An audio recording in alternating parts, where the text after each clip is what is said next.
আসসালামু আলাইকুম। আজকে আমি তোমাদের সাথে শেয়ার করব কিভাবে বাটা মশলা দিয়ে মুরগির মাংস আলু দিয়ে রান্না করলাম।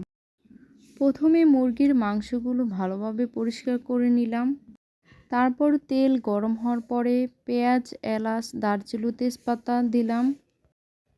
পেঁয়াজ লালচে হলে রসুন, আদা, জিরা বাটা দিলাম। দেওয়ার পরে মশলাগুলো অনেকক্ষণ ভাজলাম। ভাজার পরে মুরগির মাংসগুলো দিয়ে দিলাম। তারপর মুরগির মাংসগুলো অনেকক্ষণ কষালাম। কষানোর পরে হলুদ, মরিচ, লবণ পরিমাণ মতো দিয়ে মুরগির মাংসগুলো কষালাম। অনেকক্ষণ কষানোর পরে আলু দিয়ে দিলাম। আলু দিয়ে ভালো করে সিদ্ধ করলাম। তারপর পরিমাণ মতো পানি দিয়ে দিলাম। তারপর মাখা মাখা ঝোলে আমি মুরগির মাংসগুলো নামিয়ে ফেললাম।